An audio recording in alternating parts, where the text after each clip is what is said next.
Hello everyone, can you hear me? Yes, sir. हम लोग last point कहाँ तक पढ़े थे?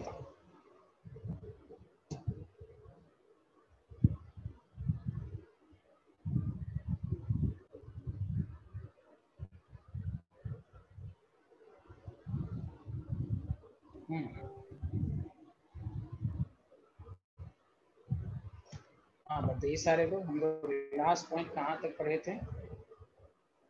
रोशनी आप बताइए।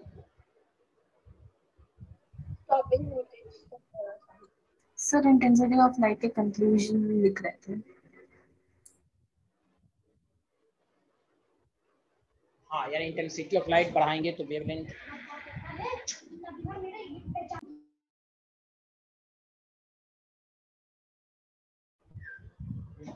हमने आपको पढ़ा दिया था कि इंटेंसिटी ऑफ लाइट को बढ़ाएंगे तो वेलोसिटी ऑफ इजेक्टेड इलेक्ट्रॉन पर कोई फर्क नहीं पड़ेगा। ये सब लाइन स्टॉपिंग पोटेंशियल पे न्यूमेरिकल भी करा दिया था ये सब। Yes sir. Yes sir. Very good. नया टॉपिक हम लोग शुरू करेंगे। प्रियांशी आपने लेक्चर देखा है पिछला? देख के आई, देखा आपने? Excuse me sir. हाँ बताइए। सर स्टॉपिंग वोल्टेज से बस इतने ही न्यूमेरिकल्स है ना, जो दो टाइप। क्या हुआ? तो जो स्टॉपिंग वोल्टेज वाला था उसमें बस वही दो फॉर्मूले के न्यूमेरिकल्स है ना? हाँ न्यूमेरिकल करा दिया था ना उस पर, ईवी काइनेटिक एनर्जी से कहीं ईवी रख देंगे बस। यस सर भाई। हाँ यस। चलिए सारे लोग ध्यान दें, आज नया टॉपिक है, सबको समझ में आएगा। प्रियांशी मेरी आवाज आ रही है आपको? प्रियांशी चलिए गौर से सुने। हमने आपको सिखाया था कि भाई लाइट के अंदर डुअल नेचर भी है, डुअल नेचर है, particle nature given by black body radiations and photo electric effect. तो फोटो इलेक्ट्रिक इफेक्ट तो आपने एनालाइज कर लिया, आज के लेक्चर में ब्लैक बॉडी पढ़ेंगे, सारे लोग अच्छे से समझेंगे। मान लीजिए कोई एक ये बॉडी है और उस पर लाइट इंसिडेंट हो रही है, हर तरह की लाइट इंसिडेंट हो रही, लाइट इज इंसिडेंट।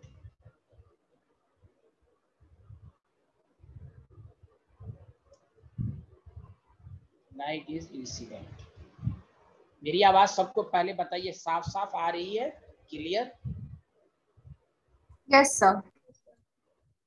प्रियांशी आपको आ रही है? यस। अच्छा ओके। चलिए आज नया टॉपिक शुरू होगा, ये भी नया टॉपिक है, पिछला लेक्चर अगर देख लिया होगा तो आपको प्रॉब्लम नहीं होगी। चलिए खैर, लाइट इंसिडेंट हुई, बहुत सारी लाइट आई, इस पर इंसिडेंट हुई। देखिए कोई भी बॉडी पर जब लाइट इंसिडेंट होती है ना तो तीन बातें होती हैं, तीन बातें होती हैं। पहला, वो क्या करेगा, कुछ लाइट को एब्जॉर्ब करेगा। एब्जॉर्ब का मतलब अपने बॉडी के अंदर रख लेगा, खा लेगा उसको, एब्जॉर्ब करना।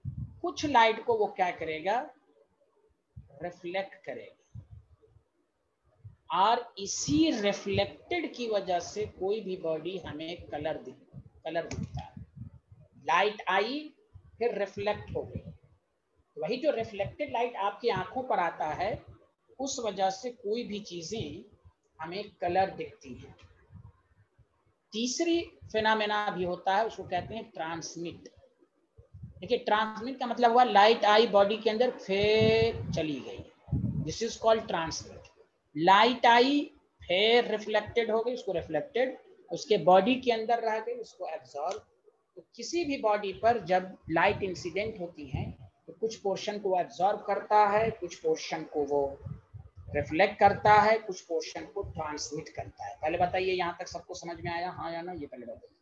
सर ट्रांसमिट वाला पार्ट दोबारा बता दीजिए। ट्रांसमिट ऐसे होगा, मैं ऊपर डायग्राम ही बना देता हूँ। लाइट आई वापस चली, this is called transmit. Okay, समझ बात आई, हाँ या ना? लाइट आई बॉडी के अंदर रह गई, एब्जॉर्ब। लाइट आई रिफ्लेक्ट हो गई, दिस इज कॉल्ड रिफ्लेक्टेड। आया समझ में, हाँ या ना? जल्दी बताइए। तीनों फिनोमेना आ गया? Yes sir. Yes yes sir. ठीक है, वेरी गुड। आप सुनिए, लिखिएगा नहीं। अब हमने क्या किया, ब्लैक बॉडी ले लिया। तो जानते हैं ब्लैक बॉडी क्या करता है? और से सुनिए, जब लाइट इंसिडेंट हुई इस पर, लाइट इज इंसिडेंट, बहुत सारी लाइट आई इंसिडेंट हुई, ये ओनली एब्सॉर्ब करेगा, इसलिए इसका नाम पड़ा ब्लैक।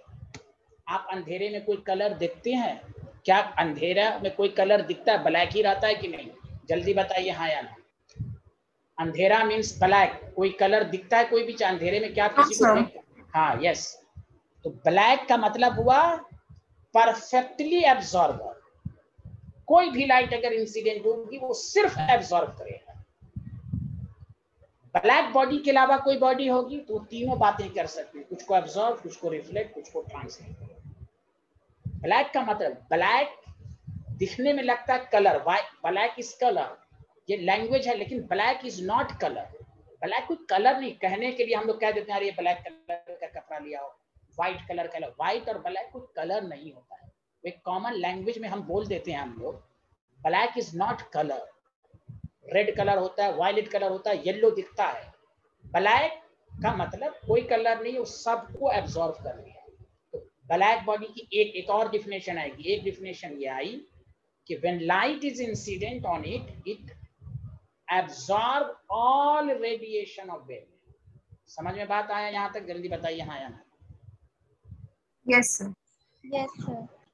चलिए लिखिए सारे लोग यहाँ, ये डायग्राम बने अच्छे से, तो मैं बाद में लिखाऊंगा, पहले इस तरह लिखिए। आयुषी, अर्पित, आपको समझ में आया? सांची और सूरज? Yes sir. हाँ भाई। Yes sir. हाँ बोलिए।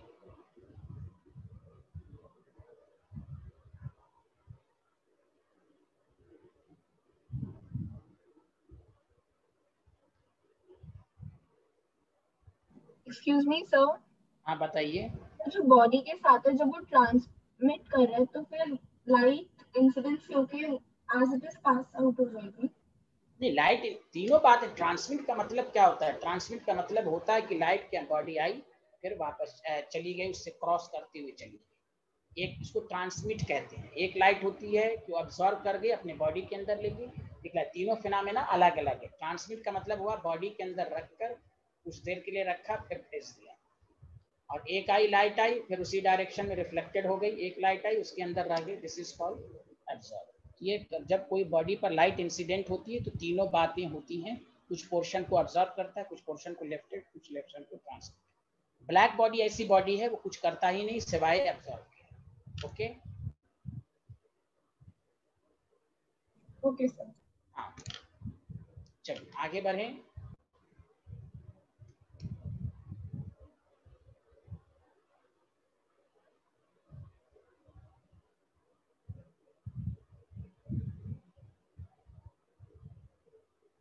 Everyone completed this slide?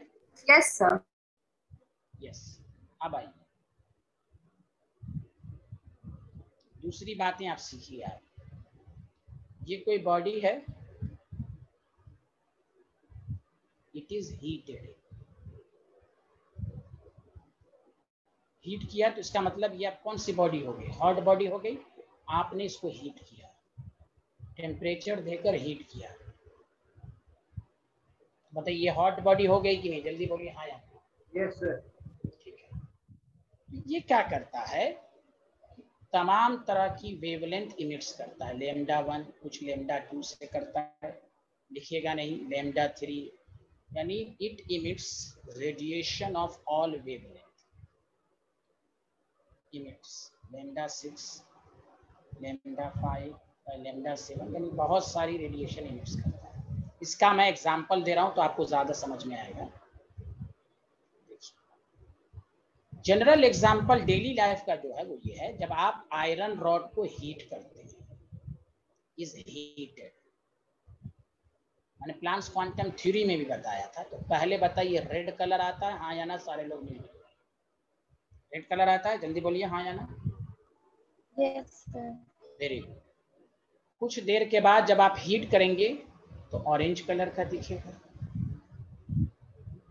देखिए। फिर हीट करेंगे तो बताइए येलो कलर का दिखेगा, फिर हीट करेंगे तो ब्लू कलर का दिखेगा। तो बताइए मेरी बात गौर से सुनिए, ये आयरन रॉड हॉट है कि नहीं, हॉट आयरन है कि नहीं, जल्दी बताइए। हॉट आयरन रॉड हर रेडिएशन की वेवलेंथ दे रहा है कि नहीं, जल्दी बताइए। तरह तरह की वेवलेंथ की रेडिएशन दे रहा है, हाँ या ना, जल्दी बताइए। Yes, sir. यस। और हर तरह की वेवलेंथ देने का मतलब साइंटिस्ट लोग समझ जाइए कलर का चेंज होना। वेव नेचर यही चीज को साबित नहीं कर पाया, उसने कहा कलर सेम रहेगा। प्लांक्स ने इसकी गलती को पकड़ लिया, उसने कहा तुम आयरन रॉड को हीट करो, तो कलर का चेंज होना वो पार्टिकल नेचर को बताया। तो याद रखिए when any body is heated, चाहे ब्लैक बॉडी क्यों ना हो, मेरी बात गौर से सुनिए, चाहे ब्लैक बॉडी हो या उसके अलावा कोई बॉडी हो, कोई भी हॉट बॉडी हो, it emits radiation of all wavelength 0 to infinity, all wavelength emits करेगा।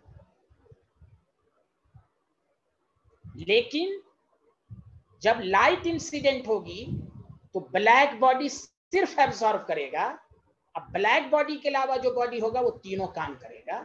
लेकिन जब आप हीट करेंगे तो ब्लैक बॉडी और जनरल बॉडी एक ही तरह का बिहेवियर शो करेगा, वो है it emits radiation of all wave. तो फिर से मैं आपसे पूछता हूं क्रॉस क्वेश्चन में कि आपको पूरा याद हो जाए। पहले बताइए सारे लोग, when black body is heated it emits radiation of all wavelength, समझ में आया, हाँ या ना? Yes, sir. सब लोग बोलिए, when black body is heated it emits radiation of all wavelength from 0 to infinity। सबको समझ में आया? Yes, sir. प्रियांशी सबको आया? सूरज, सांची सबको आया? Yes, sir. सर प्लीज अच्छा। रिपीट कर दीजिए एक बार प्लीज। रिपीट ही तो कर रहा हूँ। When A black body is heated, आपको आवाज नहीं आ रही है? मैं तो 3-4, when black body is heated in it emits radiation of all wavelength. देखिए सही कहा, हाँ या ना, जल्दी बताइए। Hello everyone.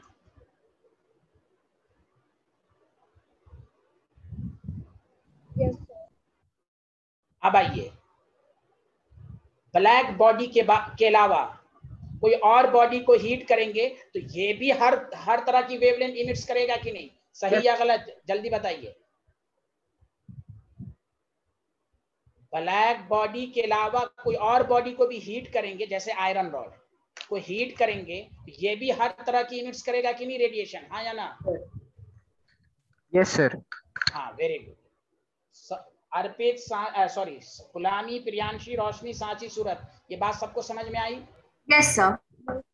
तो देखिए किसी भी बॉडी को आप हीट करेंगे ना तो एक ही तरह का बिहेवियर होगा, इट इमिट्स रेडिएशन। लेकिन जब इंसिडेंट होगा ना लाइट, जब लाइट इंसिडेंट होगा तो ब्लैक बॉडी सिर्फ एब्जॉर्ब हो, ये है। इसलिए कहा जाता है black body is perfectly emitter, perfectly absorber. याद रखिए, black body is ideal body which emits and absorb all radiation. Emits कब करेगा? जब आप हीट करेंगे। एब्जॉर्ब कब करेगा? जब लाइट इंसिडेंट होगा। तो ब्लैक बॉडी की ये डिफिनेशन है, वो तो बाद में मैं लिख पाऊंगा। तो अब ध्यान दीजिए, जो प्लांक्स क्वांटम थ्योरी ने समझाना चाहा, 3 बातें हमेशा याद रखिए। व्हेन एनी बॉडी या hot body emits radiation of all wavelength, पहला पॉइंट। दूसरा, अब आप आंसर दीजिए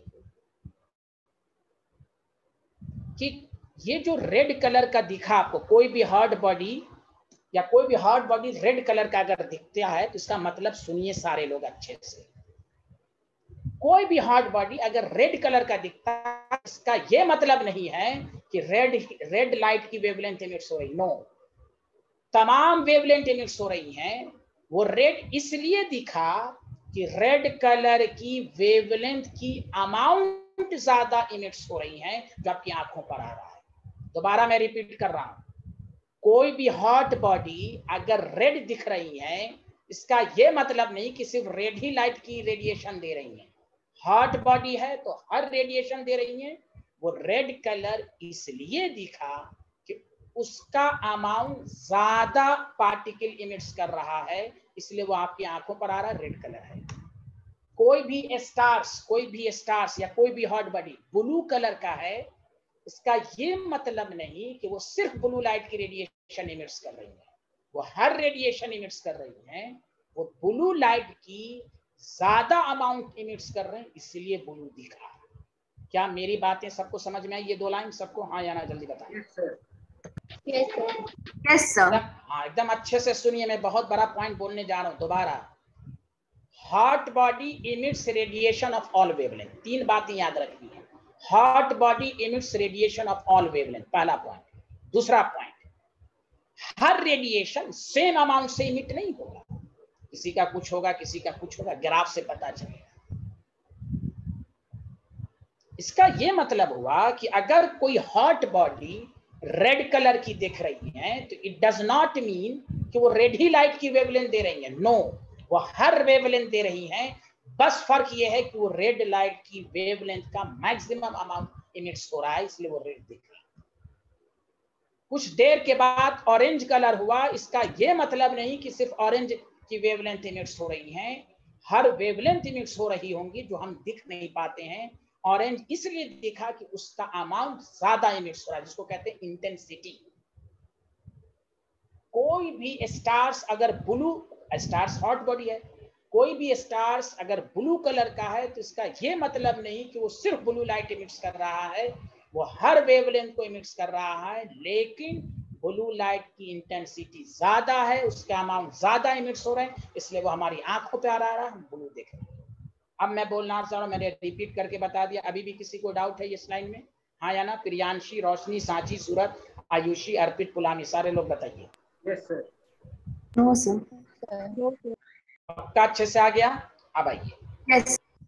ठीक, इससे ये साबित हुआ, फिर से मैं बोल रहा हूं कि hot body emits radiation of all wavelength. ये बात याद रखिएगा, हर एक वेवलेंथ का सेम अमाउंट इमिट्स नहीं होगा, सब अलग अलग अमाउंट से इमिट्स होगा। तीसरी बात जो सबसे इंपॉर्टेंट है, जो मैंने कहा कि रेड कलर का मतलब यह है कि उसके अमाउंट ज्यादा है, तो यही याद रखना है कि जब कोई भी हॉट बॉडी रेडिएशन इमिट्स करता है, उसमें एक वेवलेंथ ऐसी होती है जिसका अमाउंट मैक्सिमम इमिट्स होता है। आई रिपीट कि हर वेवलेंथ का सेम अमाउंट इमिट्स नहीं होता।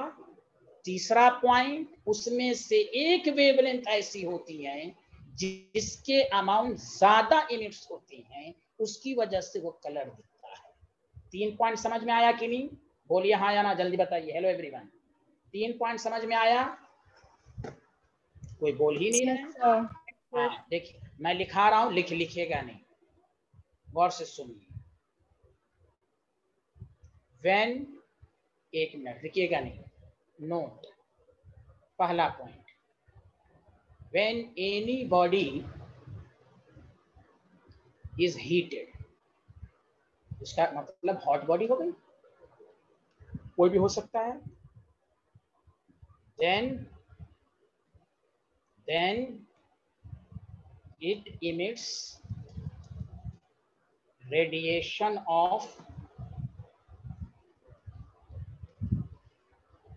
all wavelength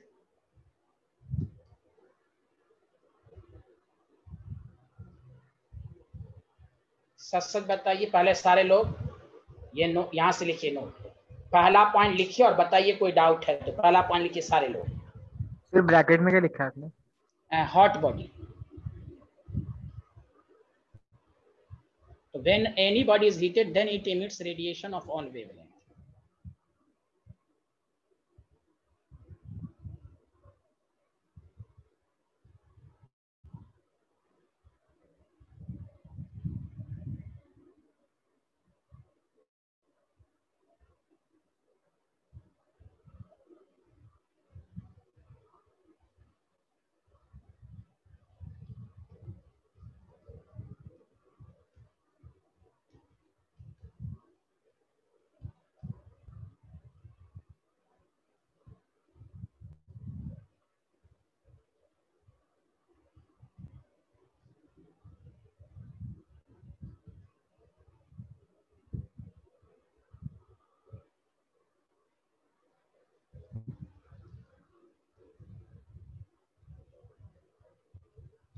hot body does not emits radiation of all wavelength, emits करेगा लेकिन सब सेम अमाउंट में इमिट्स नहीं करेगा। ये भी समझ में आया दूसरा लाइन?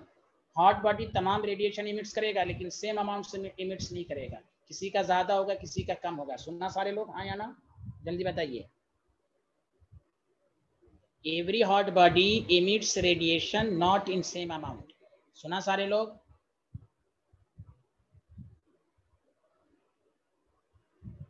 हर एक वेवलेंथ का इक्वल अमाउंट इमिट्स नहीं होगा। लिख लिया सारे लोग? सेकंड पॉइंट में किसी को डाउट है? जल्दी बताइए। प्रियांशी समझ में आ रहा है? Yes sir. हर एक वेवलेंथ का सेम अमाउंट इमिट्स नहीं होगा। हर एक वेवलेंथ का सेम अमाउंट इमिट्स नहीं होगा। वही लिखा है कि hot body does not emit radiation of all wavelength with same amount. Her wavelength का सेम अमाउंट इमिट्स नहीं होगा। आगे बढ़ें, जल्दी बताइए।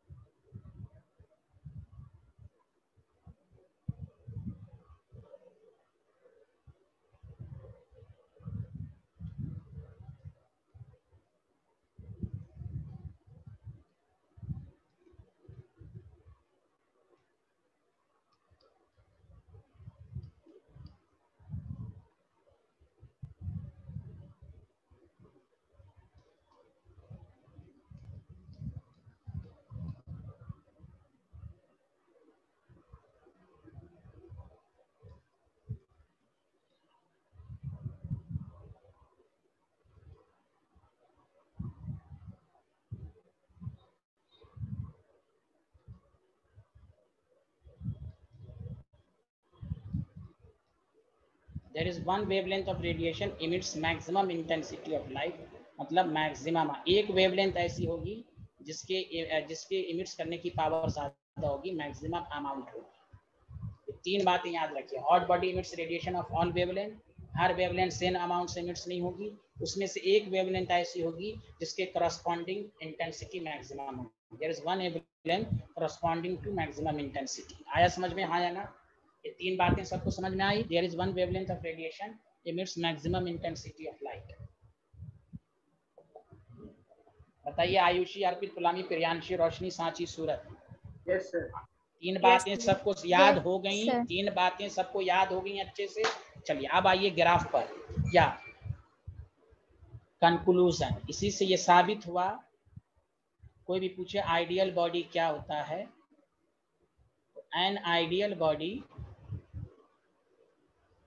an ideal body which emits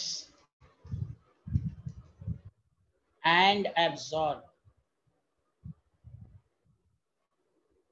radiation of all wavelength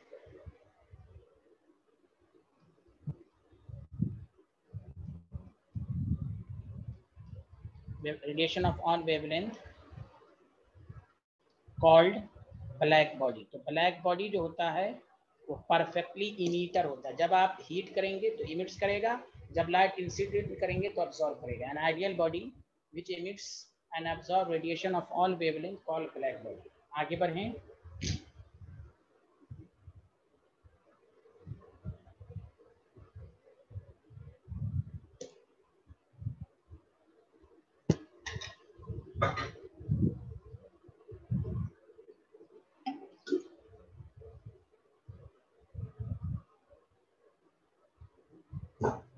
समझ में आया? जल्दी बताइए। लिख लिया?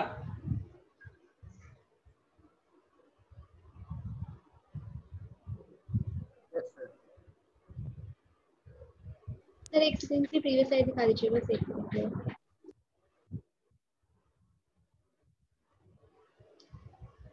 मैं डायग्राम से भी बता देता हूँ। Thank you sir.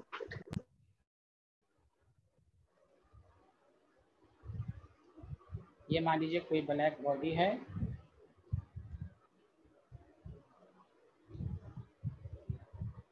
लाइट आ रही है,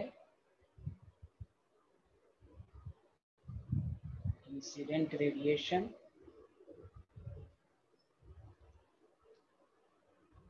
समझा, एब्सॉर्ब बाय ब्लैक बॉडी। सिर्फ ब्लैक, ये सिर्फ एब्जॉर्ब करेगा। और दूसरी बात,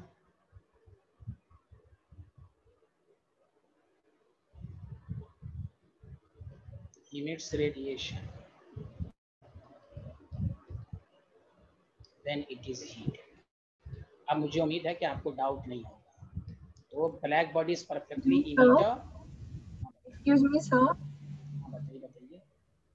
सर इसी ब्लैक बॉडी को जब हम हीट करेंगे तब वो एमिट करेगी। हाँ हाँ वही है, कोई हाँ ये लिखा, मैंने दोनों एक साथ सिखा दिया। लाइट इंसिडेंट करेंगी तो एब्जॉर्ब करेगा, जब इसी बॉडी को हीट करेंगे तो ये इमिट्स करेगा ऑल वेवलेंथ। लेकिन ये जो कैरेक्टरिस्टिक्स है ये सारी बॉडी की होती है, और ये कैरेक्टरिस्टिक्स सिर्फ किसकी होती है, जल्दी बताइए। Black body. हाँ, ये कैरेक्टरिस्टिक्स किसकी होती है सांची, सबकी होती है, सबकी। जैसे आयरन रॉड है, आयरन रॉड है, आप समझा कि नहीं, कोई सन है, स्टार्स है, कोई भी हॉट बॉडी लीजिएगा वो रेडिएशन इमिट्स करेगा। ये वाली फिनोमेना ब्लैक बॉडी की भी होती है, ब्लैक बॉडी के अलावा जनरल बॉडी की भी होती है। लेकिन जब लाइट इंसिडेंट होती है वो सिर्फ एब्जॉर्ब करेगा, ये फिनोमेना सिर्फ ब्लैक बॉडी की होती है। आया समझ में? Yes sir. हाँ चलिए।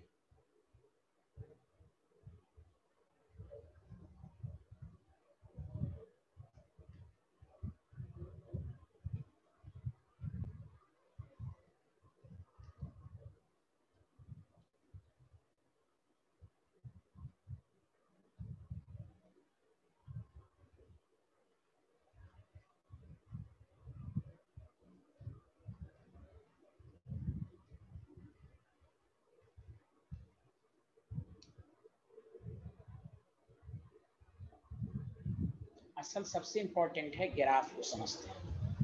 यहाँ तक तो आपको आ गया कि कोई हॉट बॉडी होती है, रेडिएशन वेवलेंथ प्रदान करेगा, हर वेवलेंथ सेम अमाउंट से, each wavelength does not emits the same amount, and her wavelength के करस्पॉन्डिंग एक वेवलेंथ ऐसी होगी जिसका अमाउंट मैक्सिमम होगा। चलिए आगे बढ़ें, जल्दी बताइए। Yes, sir. अब आइए ग्राफ। प्लीज ग्राफ से वही 3 बातें साबित होंगी।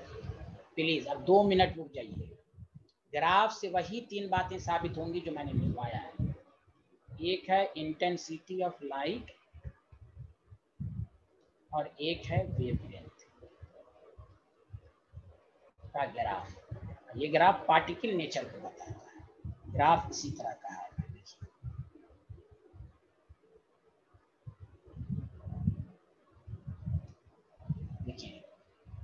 इस ग्राफ को देखिए, हर के करस्पॉन्डिंग वेव, हर वेवलेंथ के करस्पॉन्डिंग अमाउंट अलग अलग आ रहा है कि नहीं, जल्दी बताइए हाँ या ना, जल्दी बोलिए। Yes sir. लेकिन एक वेवलेंथ ऐसा जिसका अमाउंट मैक्सिमम इंटेंसिटी की है कि नहीं, जल्दी बताइए हाँ या ना। Hello everyone. Yes, sir. हाँ, तो इसी वजह से कोई चीज कलर दिखती है। वही मैंने कहा, हॉट बॉडी अगर रेड कलर दिख रही है तो इसका ये मतलब नहीं कि वो सिर्फ रेड लाइट की रेडिएशन इमिट्स कर रही है। वो सब देखिए, सब वेवलेंथ इमिट्स कर रहा है, सब वेवलेंथ इमिट्स कर रहा है, यहाँ से लेकर यहाँ तक सारी वेवलेंथ इमिट्स हो रही है, 0 to infinity, याद रख लीजिए आप। लेकिन वो रेड इसलिए दिखा कि उस पॉइंट पर उसका अमाउंट ज्यादा इमिट्स हो रहा है। ये ग्राफ को चेक कर लीजिए, दिस ग्राफ, और ये एट अ गिवन टेम्परेचर, किसी गिवन टेम्परेचर पर ये 3 बातें साबित हो गई इससे। पहली बात क्या साबित हुई, it's emits radiation of all wavelength, तो देखिए 0 to infinity। दूसरी बात क्या साबित हुई, हर वेवलेंथ के करस्पॉन्डिंग अमाउंट अलग अलग है। तीसरी बात क्या साबित हुई कि हर उसमें से एक वेवलेंथ ऐसी है जिसके करस्पॉन्डिंग अमाउंट मैक्सिमम है, इसलिए इसका नाम जानते क्या कहते हैं, लैम्डा मैक्स। अच्छा बताइए, लैम्डा मैक्स का क्या मतलब हुआ, जल्दी बताइए। Sir maximum wavelength. Maximum wave. No, यही तो कंफ्यूजन दूर की दीजिए। मैक्सिमम वेवलेंथ तो कुछ इधर होगा, देखिए वेवलेंथ बढ़ रहा है तो इधर कुछ मैक्सिमम आएगा। अब आइए, लैम्डा मैक्स का क्या मतलब है, कि उस पॉइंट पर इंटेंसिटी मैक्सिमम है। ओ माय गॉड, गौर से सुने, there is a confusion among the student. खुद सोचिए, लैम्डा मैक्स तो कुछ इधर होगा ना लास्ट में, जल्दी बताइए हाँ या ना। Yes. जल्दी बताइए, अरे कोई बोलता ही नहीं है, जल्दी बताइए। Yes, हाँ, लैम्डा मैक्स का मतलब मैं लिखा भी देता हूँ, वेवलेंथ। प्लीज यही सब लाइन को लिखिए, मैं इसलिए नोट्स अच्छे से बनाता हूँ कि कि wavelength corresponding to maximum intensity, amount, intensity का मतलब amount, corresponding to maximum intensity, याद रख लीजिए आप। आया समझ में कि नहीं आया जल्दी बताइए। हेलो एवरीवन, देखिए लेमडा मैक्स इसके करस्पॉन्डिंग जो वेवलेंथ है उस पर उसकी इंटेंसिटी मैक्सिमम है। जल्दी बताइए आया समझ में? प्रियांशी, सांची, सूरज, अर्पित, सब लोगों को समझ में आया? यस। तो देखिए पार्टिकल नेचर का एक्सपेरिमेंटल वेरिफिकेशन है, ये वेव नेचर से थोड़ी ना साबित है। वेव नेचर ने तो कहा कि कलर सबका सेम होगा, आप टेम्परेचर बढ़ाते जाओ कलर सेम होगा।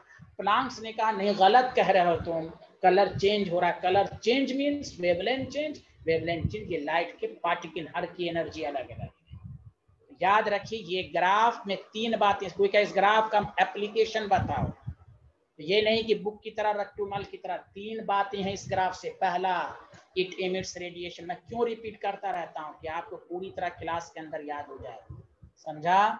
कि it emits radiation of all wavelength from 0 to infinity। ये क्लियर हो गया ग्राफ से? सारे लोग हाँ या ना बोलिए, ये क्लियर हो गया ग्राफ से? कोई बोल ही नहीं रहा है, जल्दी बताइए क्लियर हो गया ये ग्राफ से? Yes sir. दूसरा क्या क्लियर हुआ कि हर वेवलेंथ सेम अमाउंट से इमिट्स नहीं हो रहा, ये भी क्लियर हो गया। हर वेवलेंथ के करस्पॉन्डिंग इंटेंसिटी अलग अलग है। तीसरी बात क्या साबित हुई कि एक वेवलेंथ ऐसी है जिसके करस्पॉन्डिंग उसका अमाउंट ज्यादा है।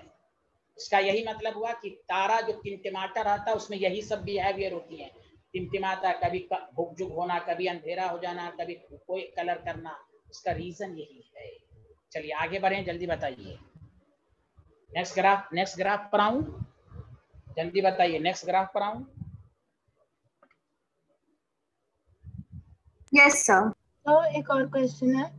हाँ बोलिए। तो लैम्डा मैक्स जो होगा वो एक ही होगा? हाँ, अभी एक टेम्परेचर का बनाया है, अब जैसे टेम्परेचर बढ़ाएंगे, आपका क्वेश्चन सही है, वो अब हम नेक्स्ट स्लाइड पर आते ही अभी ये गिवन टेम्परेचर पर है।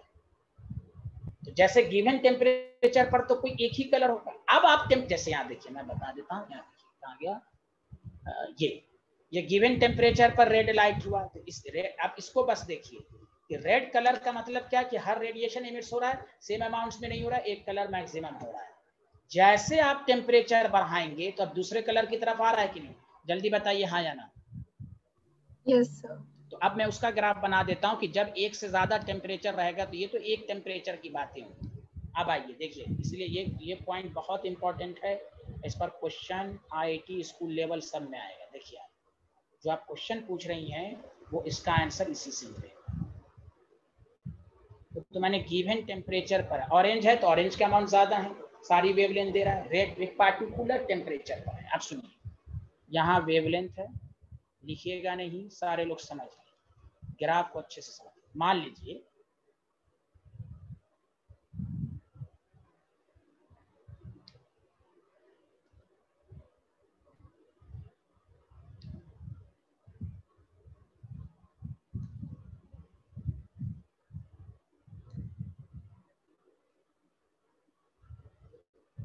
आपको एग्जामिनर क्वेश्चंस दे, lambda 1 sorry T1 T2 T3। अब मैं आपसे ये पूछता हूं, मेरी बात गौर से सुनिएगा, लिखिएगा नहीं, ध्यान दीजिएगा, गौर से सुनिए। हमने 3 स्टार्स बनाए, या ऐसे समझिए मैं एक दे रहा हूं ब्लू लाइट, एक दे रहा हूं मान लिया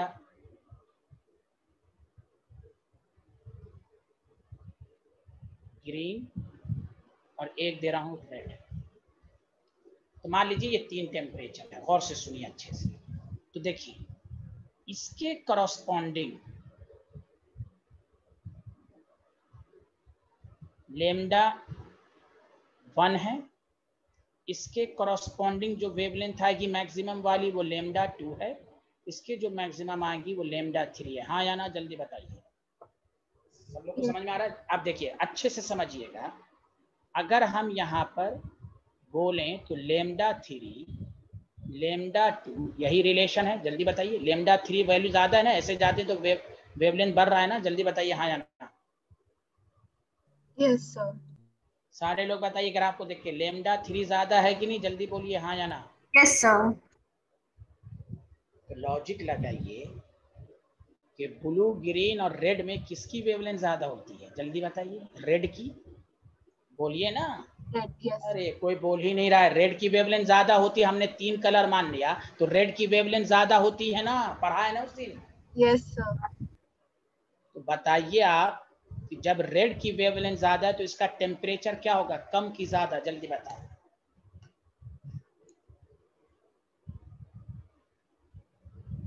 चलो ऐसे बताओ। ज्यादा। अच्छा ऐसे बताइए, कोई एक आदमी यहाँ खड़ा हुआ है, किसको ज्यादा एनर्जी मिल रही होगी, ब्लू लाइट पर ज्यादा एनर्जी मिलेगी कि रेड लाइट पर ज्यादा एनर्जी मिलेगी, जल्दी बताओ। ज्यादा Red. हॉट। Red. अरे कुछ नहीं पढ़ा। अरे भैया हीट करने जा रहे हैं तो ब्लू पर ज्यादा ना होगी, हीट टेम्परेचर बढ़ा रहे हैं तो क्या पढ़ा उस दिन भी मैंने बताया था, energy directly proportional to frequency, पढ़ाया नहीं था। ब्लू की फ्रीक्वेंसी ज्यादा है। अरे भाई टेम्परेचर बढ़ाएंगे तो एक आदमी यहाँ खड़ा हो उसको ज्यादा गर्मी लगेगी, हॉटनेस, कि ब्लू पर ज्यादा हॉटनेस फील होगा, जल्दी बताएं सारे लोग। Sir, blue को. ब्लू होगा। और लोग कह रहे हैं रेड, क्या पढ़ रहे हैं, सेल्फ स्टडी कुछ भी नहीं है, ये सब पढ़ाया जा चुका है। तो ब्लू पर ज्यादा होगा तो ब्लू के यहाँ पर टेम्परेचर बढ़ रहा है कि नहीं, देखिए टेम्परेचर पहले दिया तो रेड, फिर टेम्परेचर बढ़ाया तो ऑरेंज, फिर टेम्परेचर बढ़ाया तो येलो, फिर टेम्परेचर बढ़ाया तो ब्लू। याद आया सबको हाँ या ना। Yes, sir. तो बताइए टेम्परेचर जब बढ़ा रहे हैं तो कलर चेंज हो रहा है कि नहीं, जल्दी बताइए सारे लोग। कलर चेंज हो रहा है, प्लीज बोलिए। कलर चेंज हो रहा है,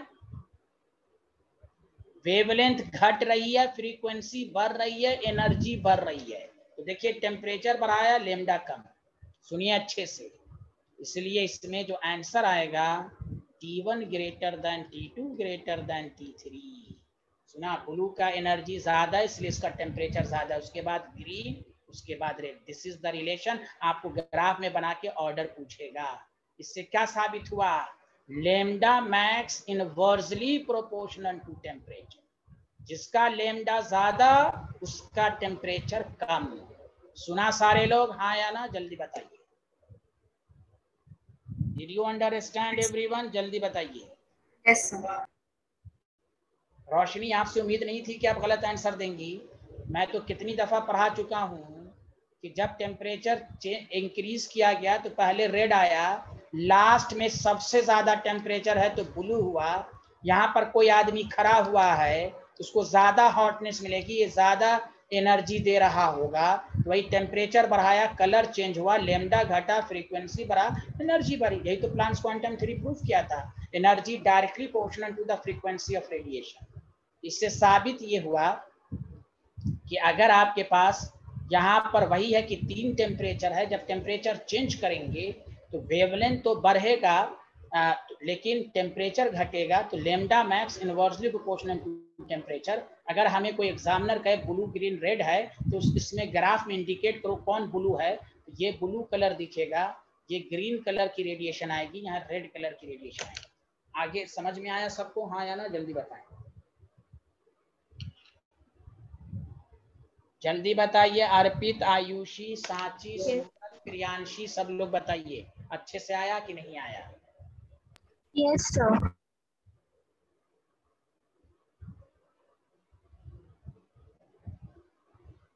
किसी को डाउट है इसमें, गुलामी आपको कोई डाउट? नहीं सर। प्रियांशी आपको कोई डाउट, जल्दी बताइए। प्रियांशी, सांची, आप दोनों में से किसी को डाउट है इस कंसेप्ट में? No sir. सर जो लैम्डा मैक्स है उसमें इंटेंसिटी ऑफ लाइट का इधर कुछ रूल नहीं आया, जब लैम्डा मैक्स आपने लिखा इनवर्सली प्रोपोर्शनल टू 1 पर। टेम्परेचर का है ना, हम इंटेंसिटी को कहाँ रिलेट कर रहे हैं। तो हर लेमडा मैक्स के नजदीक तो उसका अपना अपना इंटेंसिटी अलग अलग है, मैं टेम्परेचर का रिलेशन निकाल रहा हूँ। अब लॉजिक लगाइए ना, लेमडा मैक्स जब ज्यादा होगा तो एनर्जी कम होगी कि नहीं, एनर्जी का फॉर्मूला है C/λ। यस अरे सर। बोल, तो फिर लेमडा ज्यादा होगा तो एनर्जी कम होगी, एनर्जी कम होगी तो टेम्परेचर कम होगा। समझ में बात आई? यस। हाँ, जिसकी वेवलेंथ ज्यादा होती है एनर्जी कम होती है, वो कम हॉट बॉडी होगी। सबसे ज्यादा हॉट बॉडी T1 है, ज्यादा रेडिएशन इमिट्स कर रहा है, ज्यादा एनर्जी वाली। आया समझ में? आया ना? जल्दी बताएं। अर्पित आपको समझ में आया? Yes sir. वही है, इस सब वही है कि गिवन टेम्परेचर वाली वही बातें हैं, लेकिन जब टेम्परेचर चेंज करेंगे कलर चेंज होगा, कलर चेंज वेवलेंथ चेंज। और अगर इसमें T1 T2 T3 का रिलेशन पूछा, याद रखिए जितना लेमडा मैक्स इधर जाएगा टेम्परेचर घटता जाएगा। इसी को फिजिक्स में कहते हैं वीन्स डिस्प्लेसमेंट लॉ। आप खुद सोचिए, स्टार्स का अगर हमें टेम्परेचर कैलकुलेट करना है तो वहां थर्मोमीटर थोड़ी ना लगाया जाएगा, उसका कलर देख के, कलर को देखकर हम उसका टेम्परेचर चेंज कर वेवलेंथ निकाल लेंगे। वेवलेंथ से हमें कलर मिल जाएगा, टेम्परेचर से हमें उसका वेवलेंथ मिल जाएगा, और वेवलेंथ से उसका कलर मिल जाएगा। सुना सारे लोग? तो इस तरह मापा जाता है स्टार्स का टेम्परेचर, उसके करस्पॉन्डिंग जो वेवलेंथ है उससे टेम्परेचर मिल जाएगा। आगे बढ़े, जल्दी बताइए।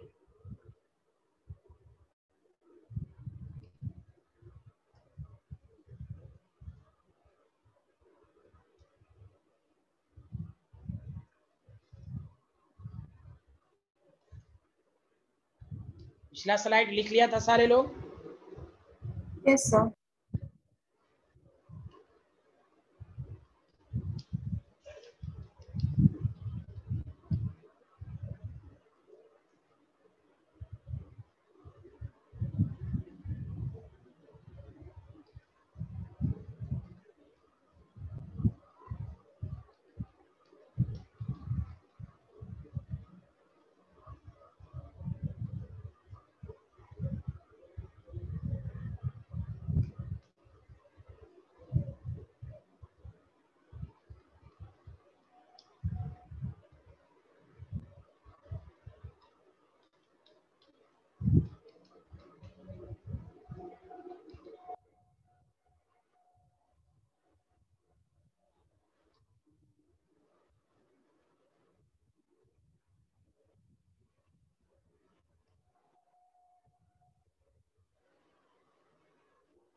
हो सकता है भूल जाए इसलिए मैंने लिखा दिया, the wavelength corresponding to maximum intensity of radiation decrease with increasing temperature. ये लाइन समझ में आया? उसी लाइन को दूसरे फॉर्म में, on increasing the temperature of black body wavelength corresponding to maximum intensity shift towards smaller wavelength. देखिए भैया, temperature shift towards smaller wavelength, temperature बढ़ा रहे हैं तो स्मॉलर वेवलेंथ की तरफ जा रहा है। समझ में आया? हाँ या ना? जल्दी बताइए।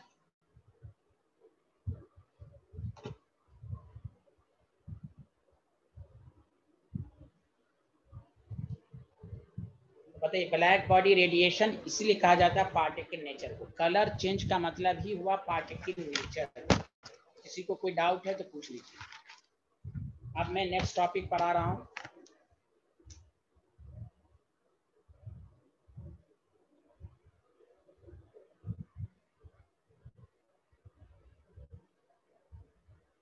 रिस्पॉन्स दीजिए। Has everyone completed this slide? Ayushi, Arpit, Gulami, Priyanshi, Roshni, Sanchi, yes sir.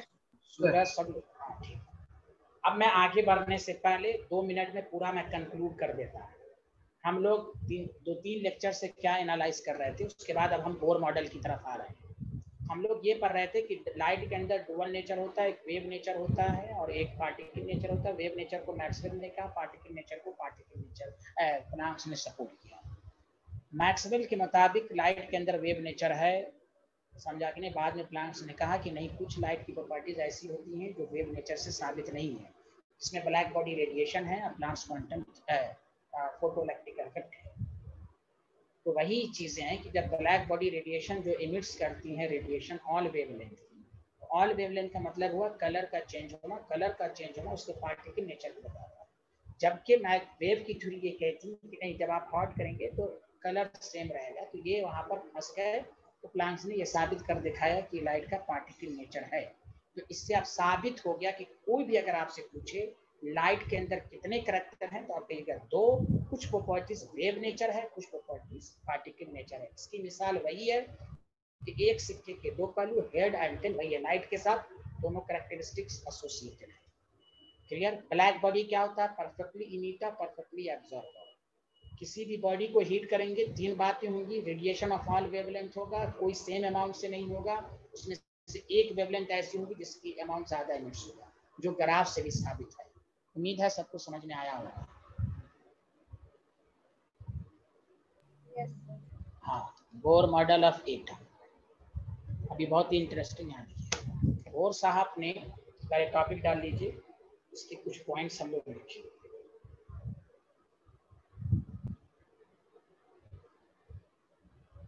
तो देखिए उन्होंने क्या कहा, सारे लोग 3 मिनट आप एकदम शांति पूर्वक समझेंगे। 3 मिनट सारे लोग ध्यान दें। बोर मॉडल ने क्या कहा, इससे पहले आप आइए, रदरफोर्ड के ड्रॉबैक्स को इसने कंप्लीट किया। और बोर मॉडल जो थे, बोर साहब जो थे, वो रदरफोर्ड के अंडर ही में उन्होंने पीएचडी की थी। बोर साहब जो थे वो रदरफोर्ड के स्टूडेंट थे, इसलिए बोर को रदरफोर्ड की सारी कमी और अच्छाई सब मालूम थी। तो देखिए रदरफोर्ड ने क्या कहा था, वो लाइन शायद आपको याद होगा, according to the Rutherford electrons revolve around the circular path is called orbit. सच बताइए, ये लाइन लिखवाया गया था आपको? रदरफोर्ड, हाँ सब लोग यस यस करते रहिए ना। Electron revolve around the nucleus is called orbit. आप सुनिए, बोर मॉडल ने भी यही कहा, प्लीज सुनिएगा line. Electron revolve around the nucleus in specific circular path, permitted circular path, point to be noted। Rutherford ने कहा कोई भी पाथ हो सकता है, कोई भी सर्कुलर। इसने कहा नहीं, ऐसा नहीं है। Electron revolve around the nucleus in specific allowed circular path. मतलब अगर फर्स्ट ऑर्बिट है तो दूसरा सेकंड होगा, 1 और 2 के बीच का कोई ऐसा पाथ नहीं होगा। सुन ले सारे लोग, ये चीजें रदरफोर्ड से साबित नहीं। आप एनसीईआरटी का रदरफोर्ड का पॉइंट देखिए, अब बोर मॉडल का पहला पॉइंट देखिए एनसीईआरटी का क्या लिखा हुआ, मैं दोबारा रिपीट कर रहा हूं। रदरफोर्ड ने सिर्फ इतना कहा था, electron revolve around the nucleus in circular path. कैसा सर्कुलर पाथ होगा, क्या उसकी रेडियस होगी, क्या वेलोसिटी होगी, ये सब कुछ भी नहीं बताया। बोर मॉडल का आप जब एनसीईआरटी पढ़ेंगे तो पहला line, electron revolve around the nucleus in a specific circular path, permitted circular path with fixed radius and fixed energy. Rutherford की थ्योरी को किसने फेल किया था? मैक्सवेल ने। मैक्सवेल ने कहा कि अगर हम आपकी बात को मान लें कि इलेक्ट्रॉन लगातार रिवॉल्व करता रहता है तो उसकी एनर्जी लॉस होती रहेगी और अल्टीमेटली गिर जाएगी। तो बोर मॉडल ने इसलिए प्लांक्स क्वांटम थ्योरी और मैक्सवेल की थ्योरी पर रिसर्च किया। उन्होंने कहा ऐसा नहीं है। उन्होंने कहा कि अगर इलेक्ट्रॉन अपने ऑर्बिट में, सर्कुलर ऑर्बिट में अगर मूव कर रहा है तो बताइए हर पॉइंट की रेडियस फिक्स्ड होगी कि नहीं? जल्दी बताइए हाँ या ना। हर पॉइंट की रेडियस, हाँ, तो इसकी एनर्जी ना बढ़ेगी ना घटेगी, ना लॉस होगी ना गेन होगी। लगातार घूमता रहेगा। अगर इलेक्ट्रॉन सेकंड ऑर्बिट में है तो energy does not change with time. उसका रीजन उन्होंने कहा फिक्स्ड रेडियस के साथ में। रदरफोर्ड ने ऐसा कुछ भी नहीं कहा, उन्होंने कहा बस सर्कुलर पाथ है। कैसा पाथ है, कैसी रेडियस है, कुछ भी नहीं बोला। तो बोर मॉडल ने मैक्सवेल के पॉइंट का आंसर दिया। मैक्सवेल जो कहा था, मैं दोबारा रिपीट कर रहा हूं कि कोई भी चार्ज बॉडी किसी दूसरे चार्ज बॉडी के अराउंड मूव करेगी तो इट लूजेस एनर्जी कॉन्टिन्यूअसली। याद है मैक्सवेल का ये लिखवाया था हमने, हाँ या ना? Yes, sir. तो वही है। तो रदरफोर्ड की थ्योरी क्यों फेल हो गई मैक्सवेल के नजदीक? क्योंकि उन्हें कहा ही नहीं कि कैसा पाथ होगा। बोर ने कहा कि नहीं, मैक्सवेल की थ्योरी तभी लगेगी जब कोई भी बॉडी फिक्स रेडियस के साथ मूव नहीं करेगा। मैक्सवेल की थ्योरी तभी लगेगी जब उसका रेडियस फिक्स नहीं होगा। इसलिए बोर मॉडल ने कहा कि electron revolve around the circular path around permitted circular path. अगर पहला पाथ 1 है तो दूसरा सेकंड ऑर्बिट है, तीसरा थर्ड है। 1 और 3 के बीच का कोई सर्कुलर पाथ नहीं। तो बताइए यहाँ तक पहला पॉइंट सबको समझ में आया, हाँ या ना? जल्दी बताइए। Yes, sir. सबको समझ में आया? रदरफोर्ड और बोर मॉडल में पहला डिफरेंस सबको समझ में आया? Priyanshi? Yes sir. Yes, sir. एक दफा और, रदरफोर्ड के मुताबिक electron revolve around the circular path in any radius. भले वो बुक नहीं लिखता है लेकिन देखिएगा सिर्फ लिखता है सर्कुलर पाथ। बोर मॉडल ने कहा permitted circular path, allowed circular path with fixed radius and fixed energy. ये बातें रदरफोर्ड ने नहीं की, इसलिए मैक्सवेल ने गलत साबित किया। मैक्सवेल ने कहा बताइए कैसी रेडियस होगी, कैसी एनर्जी होगी। अगर आपकी थ्योरी को मान लिया जाए तो इलेक्ट्रॉन को गिर जाना चाहिए एटम के अंदर। इसीलिए रदरफोर्ड के जस्ट बाद बोर मॉडल आपको नहीं पढ़ाया गया। अभी आप साबित होगा बोर मॉडल में प्लांट्स क्वांटम थ्योरी आएगा, लाइट का पार्टिकल नेचर इंट्रोड्यूस होगा। तो बोर मॉडल का पहला पॉइंट ये, electron revolve around the nucleus in permitted circular path, specific circular path with fixed radius and fixed energy. This is called orbit, shell and energy level. बताइए, doubt clear हुआ, हाँ या ना? जल्दी बताइए पहला point. Yes, sir.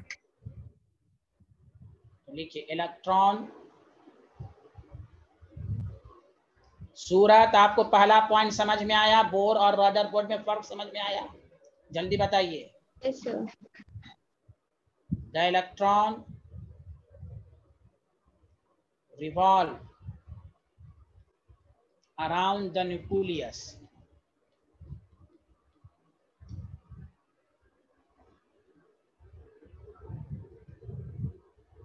in a specific, this line is important. अर्पित समझ में आ रहा है? अर्पित? Yes sir. परमिटेड, ऐसा वैसा नहीं, परमिटेड सर्कुलर पाथ। फिर आगे का लाइन देखिए, circular path with fixed radius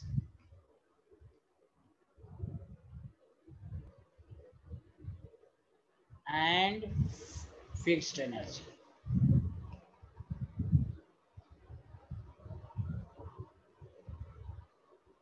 called orbit, shell, energy level. चलिए, किसी को कोई डाउट पूछना है तो अभी पूछ लीजिए। मैं जब सेकंड पॉइंट लिखाऊंगा तो मैं पहले पॉइंट का डाउट क्लियर नहीं करूंगा। जिसको अभी कुछ पूछना हो पहले पॉइंट में तो पूछ लीजिए प्लीज। आयुषी, अर्पित, गुलामी, प्रियांशी, रोशनी, सांची, सूरत, पहले पॉइंट में कोई डाउट है आप लोगों को? No sir. No sir. ठीक, याद रखिएगा यही डिफरेंस है बोर मॉडल और रदरफोर्ड में। कोई आपको कंफ्यूज करेगा कि मैक्सवेल की थ्योरी बोर मॉडल में क्यों नहीं लगी। मैक्सवेल तो कहा था इलेक्ट्रॉन या कोई भी चार्ज पार्टिकल मूव करेगा तो एनर्जी, कहिए कि वो तभी होगा जब फिक्स रेडियस नहीं होगा। यहाँ उन्होंने क्या दिया, फिक्स रेडियस है, जैसे तैसे पाथ में मूव नहीं करेगा, स्पेसिफिक सर्कुलर पाथ में मूव करेगा, फिक्स रेडियस के साथ मूव करेगा। तो एनर्जी सेम रहेगी। मान लिया, मतलब इलेक्ट्रॉन अगर फर्स्ट ऑर्बिट में है तो एनर्जी एकदम कांस्टेंट रहेगी, चेंज नहीं करेगी। वो सेकंड पॉइंट में मैं लिखवा देता हूँ, सेकंड पॉइंट लिखिए।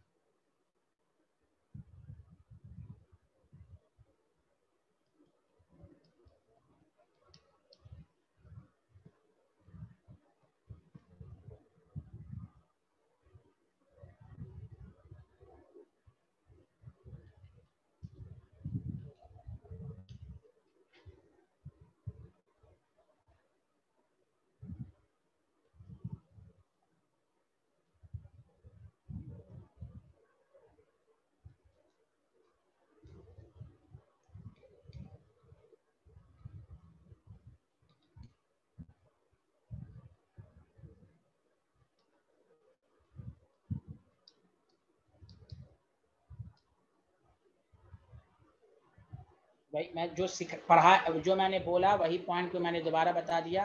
Energy of electron in orbit does not change with time, it means energy of electron in particular orbit remains constant. जो मैंने बोला फिक्स रेडियस के साथ है, इलेक्ट्रॉन किसी फर्स्ट ऑर्बिट में है तो एनर्जी लगातार सेम रहेगी, ना घटेगी ना बढ़ेगी।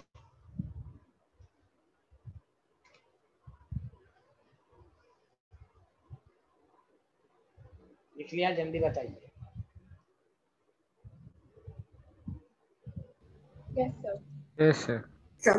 अब ये 2 पॉइंट हो गया। अब हम तीसरा पॉइंट के लिए मैं 5 मिनट फिर समझाऊंगा, गौर से सुनिए, लिखिएगा नहीं। मान लीजिए ये न्यूक्लियस है, ये फर्स्ट ऑर्बिट है, ये सेकंड ऑर्बिट है और ये थर्ड ऑर्बिट है। प्लीज सुनिए।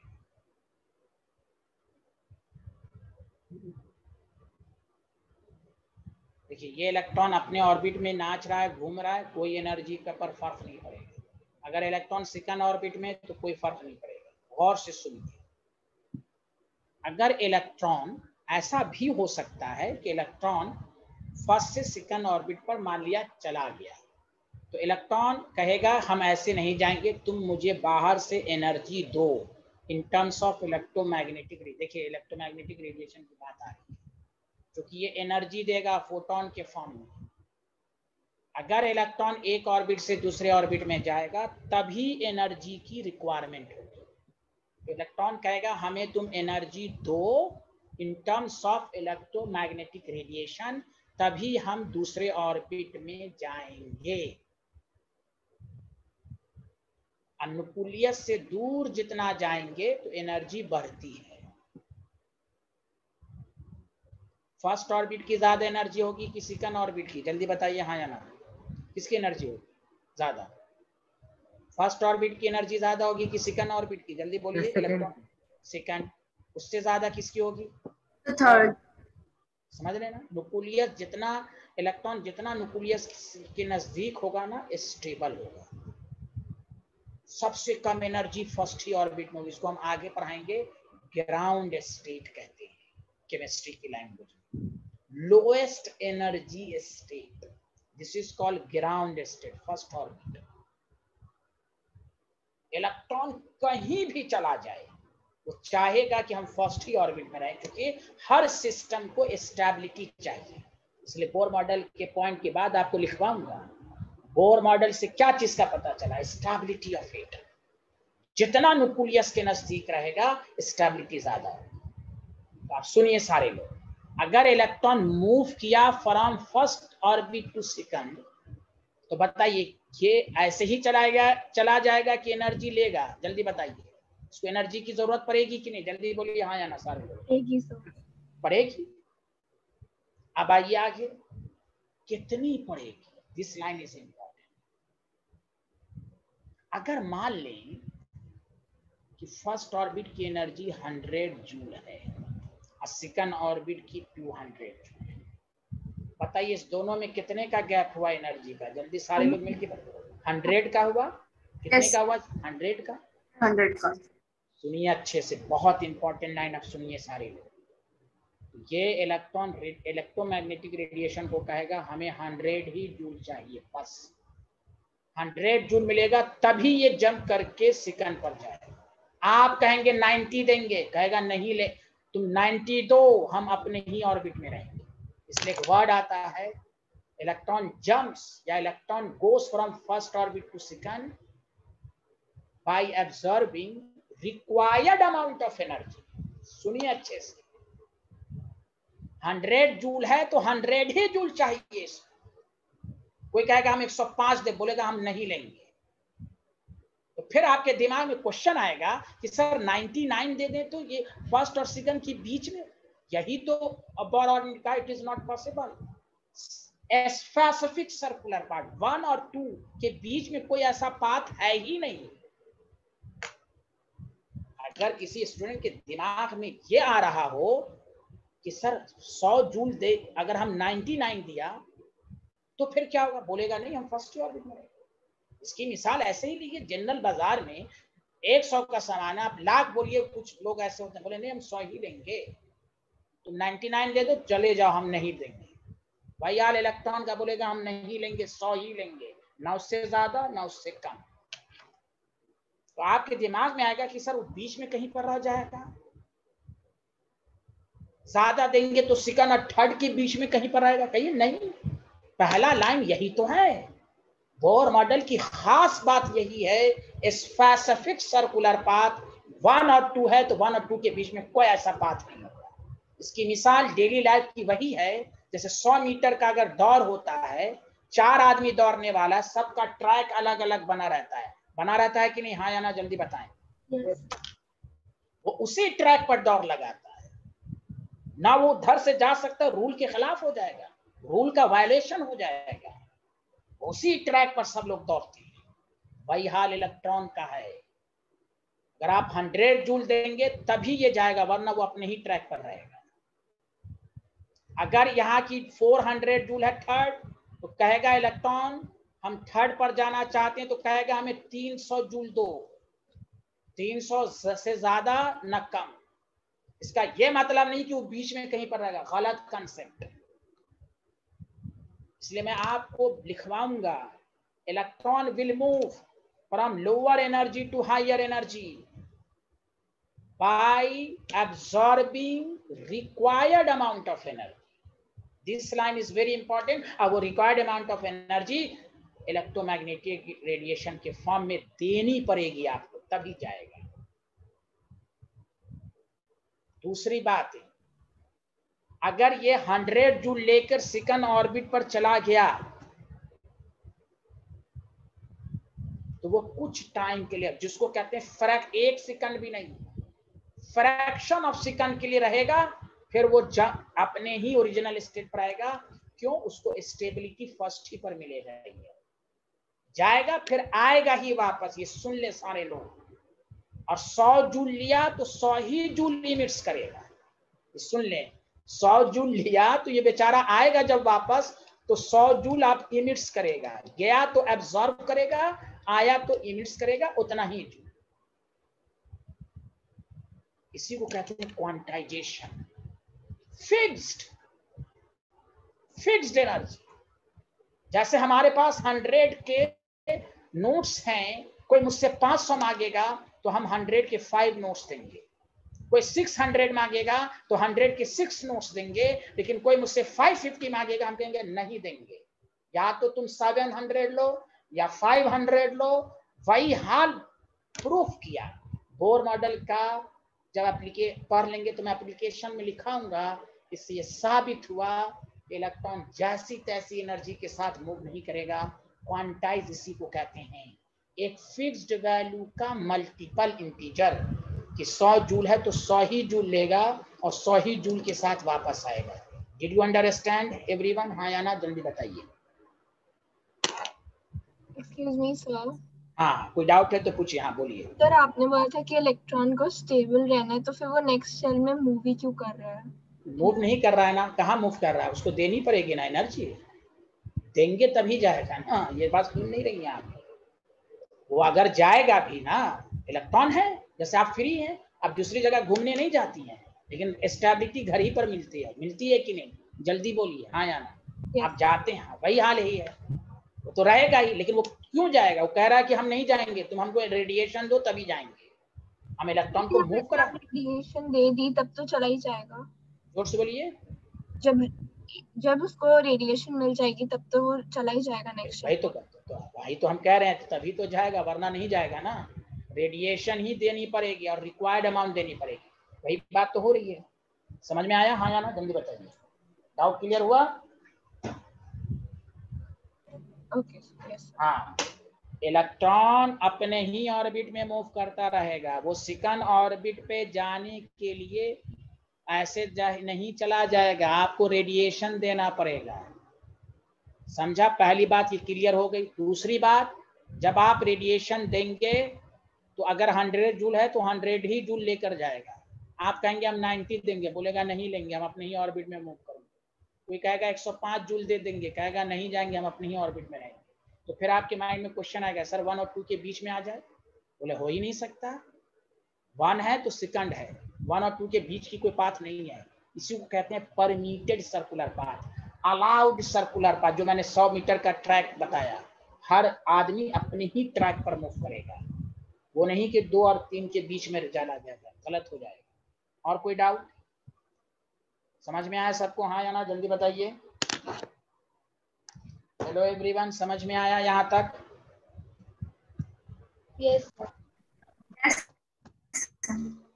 प्रियांशी, आपका नेटवर्क खराब चल रहा है क्या? Yes sir. अच्छा, चलिए लिख लीजिए, कोई डाउट है तो पूछ लीजिए, लिखिए सारे लोग। अर्पित, आपको कोई डाउट अच्छे से समझ में आया? Yes sir. सूरत, आपको कोई डाउट? No sir.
देखिए, जब बैक होके लोअर एनर्जी स्टेट पर आएगा तो ये इमिट्स करेगा, हायर पर जाएगा तो क्या करेगा? हाँ, ये देखिए, अब देखिए, then emits same amount of energy. 100 joule लेकर जाएगा तो 100 ही जूल इमिट्स करेगा, सेम अमाउंट ऑफ एनर्जी। तो चलिए, इस स्लाइड में किसी को, हमें जो उम्मीद है कि आपको सबको अच्छे से समझ में आया होगा कि इलेक्ट्रॉन अगर पार्टिकुलर ऑर्बिट में है तो एनर्जी ना लॉस होगी ना गेन होगी। अगर इलेक्ट्रॉन एक ऑर्बिट से दूसरी ऑर्बिट में गया तो वो उसको रेडिएशन के फॉर्म में एनर्जी देनी पड़ेगी। नहीं देंगे नहीं जाएगा, अपने ही ऑर्बिट में रहेगा। अगर आप देंगे तभी जंप करेगा। उसमें भी 2 बातें हैं कि ऐसा नहीं है कि आप जितनी भी एनर्जी देंगे वो चला जाएगा, नहीं। अगर एक ऑर्बिट से दूसरे ऑर्बिट में जाने के लिए 100 जूल की रिक्वायरमेंट है तो इलेक्ट्रोमैग्नेटिक रेडिएशन से 100 ही जूल लेगा। बहुत सारी फोटोन आ रही होंगी, आपके दिमाग में ये भी आ रहा होगा, सर मेरी बात, अच्छा पहले लिख लीजिए तो मैं समझाता हूँ आपको। लिख लिया आपने? Yes sir. चलिए, इसको मैं बहुत अच्छे से समझाता हूँ, इसलिए बोर मॉडल के बाद हम स्पेक्ट्रम पढ़ेंगे, उसकी वजह क्या है गौर से सुनो, बहुत अच्छे से मैं समझाता हूँ। सुनिए, आपके दिमाग में क्वेश्चन आया होगा, चलिए मैं 2 ऑर्बिट का बना रहा हूँ तो मैं समझा रहा हूँ, सुनिए अच्छे से। मान लीजिए ये फर्स्ट ऑर्बिट है, ये सेकंड ऑर्बिट है, इलेक्ट्रॉन है, इसकी जूल मैंने 100 ली, इसकी 200 ली। बताइए, इलेक्ट्रॉन एक ऑर्बिट से दूसरे ऑर्बिट में जाएगा तो एनर्जी लेगा, हाँ या ना? सारे लोग मिलकर बताओ। यस। लेगा। तो वो कहाँ से प्रोवाइड हो रहा है, जल्दी बताइए। EMR के फॉर्म में। आप सुनिए, EMR का मतलब व्हाइट लाइट है। व्हाइट लाइट का मतलब समझते हैं, बहुत सारी फोटोन है इसके पास, हर कलर की फोटोन है। किसी का 50 यूनिट्स होगा जूल, किसी का 100 होगा, जिसका, लेकिन ये क्या करेगा, इसमें से 100 वाले को ही लेगा। आप सुनिए, मान लीजिए 1 2 3 4 5 6 7 8 है, 9 है, तो मैं 9 इधर बनाता हूँ। सुनिए, वही स्पेक्ट्रम का कंसेप्ट बोर मॉडल क्यों देगा, गौर से सुनिए। सब कुछ ऐसे ही मैं रख रहा हूँ, 100 की जगह पर डार्क लाइन आ जाएगा, इसी को कहते हैं एब्जॉर्प्शन स्पेक्ट्रम। बाकी लाइन चमकता रहेगा वेवगायर के फॉर्म में, जो जिस लाइट को ऑब्जर्व करेगा वहां डार्क लाइन आ जाएगा। कौन सा लाइन आ जाएगा, जल्दी बताइए, कौन सा लाइन आ जाएगा, जल्दी बोलिए। डार्क। हाँ, इसलिए बोर मॉडल ने प्रूफ किया स्पेक्ट्रम। तो व्हाइट लाइट जब देंगे तो बहुत सारी फोटोन आ रही होंगी उस पर, बहुत सारी आ रही होंगी, एक ही फोटोन नहीं, मिलियंस ऑफ फोटोन आ रही होंगी। उस मिलियंस में से वो सिर्फ 100 वाली जूल को ही लेना चाहेगा। 50 चाहिए तो 50 वाले को लेना चाहेगा। इसीलिए उसके करस्पॉन्डिंग जो स्पेक्ट्रम मिलेगा तो उसमें डार्क लाइन आ जाएगा। गौर से सुनो, इसलिए स्पेक्ट्रम को बोर मॉडल इसी से समझाएगा, अपने मॉडल के जरिए। तो चलिए, सब बातें बाद में होंगी। चलिए, तो सबको अच्छे से आया कि नहीं, 3rd and 4th point such सच बताइए। हाँ या ना, 3rd and 4th अच्छे से आ गया? Yes sir. अब आइए, प्लांक्स क्वांटम थ्योरी की क्यों जरूरत पड़ी, प्लीज सुनिए दोबारा, फिर से सुनिए। 100 जूल था, 200 जूल था, रेडिएशन इमिट्स हुई, तो ये इलेक्ट्रोमैग्नेटिक से कितनी जूल की एनर्जी लेगा, जल्दी बताओ फिर से। 100 जूल। 100 जूल। तो देखिए 100 जूल को हम क्या लिख सकते हैं, 200 माइनस 100, इस दोनों का डिफरेंस ही h म्यू के बराबर होगा E2 माइनस E1। देखो E2 हायर, तो देखो दिस इज द फार्मूला। देखो बोर मॉडल में प्लांक्स क्वांटम थ्योरी की जरूरत पड़ी कि नहीं, जल्दी बोलो हाँ या ना। हेलो एवरीवन, हेलो एवरीवन, अरे समझ में आया कि नहीं, जल्दी बोलो बोलो बोलो। इस दोनों का जो डिफरेंस होगा एनर्जी का, वही कहेगा हमको दो। इसीलिए बोर मॉडल ने लाइट के पार्टिकल नेचर को साबित कर दिया, प्लांक्स क्वांटम की थ्योरी को, कि ये एनर्जी वेव नेचर के फॉर्म में नहीं हो रही है, स्ट्राइक कर रही है, इलेक्ट्रॉन के साथ इंटरेक्ट कर रही है। जब लाइट किसी बॉडी के साथ इंटरेक्ट करे तो वो पार्टिकल नेचर होगा। याद कीजिए उस लाइन को। समझ में आया कि नहीं, जल्दी बोलिए हाँ या ना। कोई बोल ही नहीं रहा है, समझ में आया? प्लांक्स क्वांटम थ्योरी की भी मदद लिया कि नहीं बोर मॉडल साहब ने, बोर ने? Yes sir. कोई बोल ही नहीं रहे, एक ही आदमी की आवाज आई। 5th पॉइंट लिखिए, मत बोलिए, हमको क्या है भाई, मत बोलिए, लिखिए the energy emitted or absorbed, energy emitted or absorbed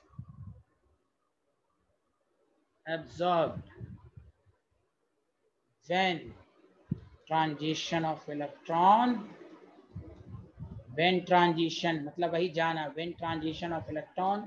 Priyanshi आ रहा है साइंटिस्ट, जल्दी बताइए, आ रहा है आपको? हाँ, very good, Yes, sir. Very good very good.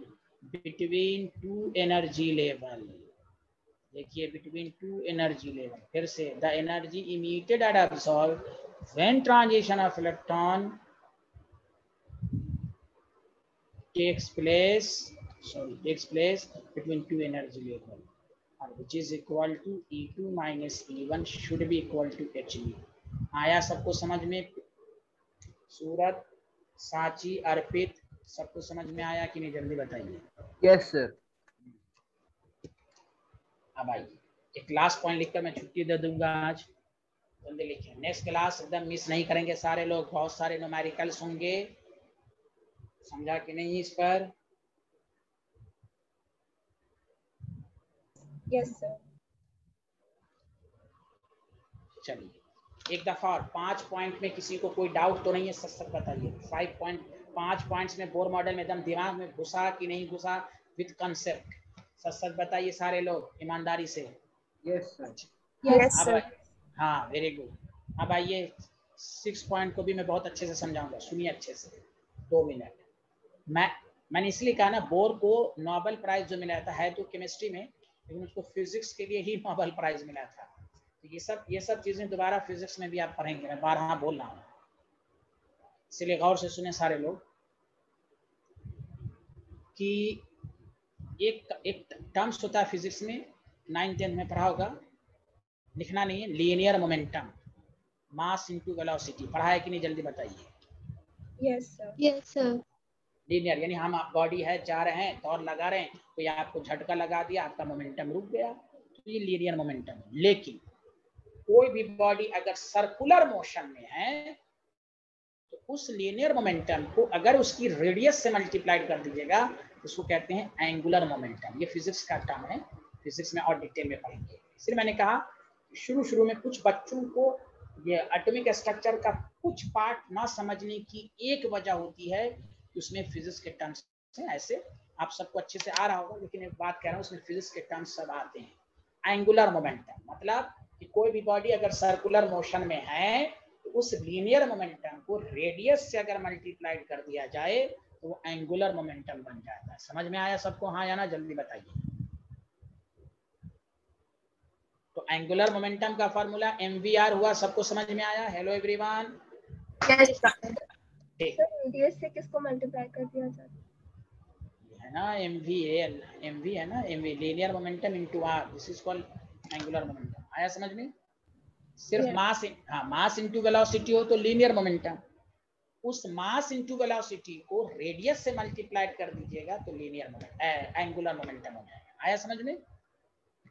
जैसे ये बॉडी, हाँ, सर्कुलर मोशन में है ना, इलेक्ट्रॉन के अंदर वेलोसिटी है, ये रेडियस है, तो वेलोसिटी है तो लीनियर मोमेंटम है, मास हो गया, वेलोसिटी हो गया, तो mv को r से मल्टीप्लाइड कर दीजिएगा ना, ये लीनियर मोमेंटम हो जाएगा। ये कहने का खैर, अब आइए और से सुनिएगा, ये भी इस बात को साबित करेगा कि बोर मॉडल का पहला पॉइंट कि ओनली स्पेसिफिक ऑर्बिट क्यों कहा उन्होंने। ध्यान दीजिएगा कि उन्होंने कहा कि इलेक्ट्रॉन उसी सर्कुलर पाथ में, उसी स्पेसिफिक सर्कुलर पाथ में मूव करेगा जिसका एंगुलर मोमेंटम mvr एक फिक्स्ड वैल्यू का, मैं दोबारा समझाऊंगा, पहली लाइन को सुनिए। इलेक्ट्रॉन उसी, बहुत सारे ऑर्बिट होंगे लेकिन उसमें उसी सर्कुलर ऑर्बिट में मूव करेगा जिसका एंगुलर मोमेंटम एक फिक्स्ड वैल्यू का मल्टीपल हो। जिसकी मिसाल मैं दोबारा देता हूं, हमारे पास हंड्रेड्स के नोट्स हैं, जो मैंने अभी कहा, अगर कोई मुझे 600 मांगेगा तो हम 100 के 6 नोट्स देंगे। तो देखो ये फिक्स्ड वैल्यू का मल्टीपल हुआ कि नहीं, जल्दी बताओ हाँ या ना। Hello, yes sir. अगर कोई मुझसे 500 मांगेगा तो 5 ये फिक्स वैल्यू का मल्टीपल हुआ कि नहीं, जल्दी बोलो। Yes sir. इसी फिनोमेना को केमिस्ट्री फिजिक्स में कहते हैं क्वांटाइजेशन। फिक्स्ड वैल्यू, एक फिक्स्ड वैल्यू का मल्टीपल इंटीजर जहां होगा ना वो क्वांटाइज, जैसे चार्ज इज क्वांटाइज। तो देखिए मैं बताता हूं, फिक्स्ड वैल्यू है इलेक्ट्रॉन का charge 1e, fixed value electron का चार्ज 2e, इलेक्ट्रॉन का चार्ज फिक्स्ड, तो ये मल्टीपल इंटीजर है कि नहीं, जल्दी बोलिए ना, बोलिए ना, एक फिक्स्ड वैल्यू का मल्टीपल हो रहा है कि नहीं। हेलो एवरीवन, हेलो, समझ में आया? तो इसलिए कहते हैं चार्ज इज क्वांटाइज, NEE एक फिक्स्ड वैल्यू का multiple integer where n is 1 2 3। तो एक फार्मूला बन गया Q is equal to NE। आया समझ में हाँ या ना? Hello, Yes, sir. हाँ, एक फिक्स्ड वैल्यू का मल्टीपल इंटीजर जहां भी होगा वो क्वांटाइज कराएगा। तो अब आइए, तो बोर मॉडल साहब ने यही कहा कि इलेक्ट्रॉन उसी सर्कुलर पाथ में मूव करेगा जिसका एंगुलर मोमेंटम एक फिक्स्ड वैल्यू, ये फिक्स्ड वैल्यू ये था, इसका मल्टीपल इंटीजर होगा। This is called Bohr's model. तो n क्या होगा, 1 2 3, 1.5 नहीं, समझा, 4, ये फिक्स्ड वैल्यू। अब ये h क्या, प्लांक्स कांस्टेंट। इससे साबित हुआ ना कि बोर साहब ने प्लांट्स क्वांटम थ्योरी के भी सपोर्ट लिया था। बोलिए सब लोग हाँ या ना, समझ में आया? हाँ। अब कोई कहेगा सर ये डाटा कहाँ से, तो एक्सपेरिमेंटल है, लेकिन हम इसको प्रूफ करेंगे कि MVR is equal to NH/2 जानते इसको किसने प्रूफ किया? आपके सिलेबस में है, ये देगा डी ब्रॉगली। आप 1-2 क्लास के बाद पढ़ेंगे डी ब्रॉगली। बोर मॉडल ने ये इसको एक्सपेरिमेंटल रिजल्ट दिया, ये सही बात भी है, इसको प्रूफ करेगा डी ब्रॉगली। आप देखिएगा आगे आएगा एक लेक्चर में। अभी बस बोर मॉडल में ये पढ़ना है कि इलेक्ट्रॉन उसी सर्कुलर पाथ में मूव करेगा जिसका एंगुलर मोमेंटम एक फिक्स्ड वैल्यू का मल्टीपल इंटीजर। मतलब अगर कोई कहे फर्स्ट ऑर्बिट का एंगुलर मोमेंटम निकालें तो h/2 n की वैल्यू 1। कोई कहे सेकंड ऑर्बिट का एंगुलर मोमेंटम निकालें तो 2h/2। कोई कहेगा थर्ड ऑर्बिट का एंगुलर मोमेंटम निकालें तो 3h/2। कुछ स्टूडेंट क्या बोलेगा कि सर 3/2 को 1.5 लिखेंगे, नहीं गलत, ये 3 है, h/2 का मल्टीपल है। बोलो आप समझ में आया? हेलो समझ में आया? Yes sir. या इससे क्या साबित हुआ? इलेक्ट्रॉन एक स्पेसिफिक ऑर्बिट पर ही मूव करेगा। 1 है तो 2 है, 1 और 2 के बीच का कोई पाथ नहीं है। 2 और 3 है, 2 और 3 के बीच का कोई पाथ नहीं है। इस लाइन को साबित किया कि इलेक्ट्रॉन स्पेसिफिक सर्कुलर पाथ में ही मूव करेगा, जो रदरफोर्ड साहब ने नहीं कहा था। उन्होंने सिर्फ कहा electron revolve around the circular path, बस। कैसा पाथ होगा ये सब बताया नहीं। चलिए सच बताइए, ये सबको समझ में आया या नहीं आया? Yes sir. Yes, sir. Yes, sir. लिखिए, वेरी गुड, लिखिए।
इसी को शेल नंबर के, एन क्या है? शेल है, ऑर्बिट है।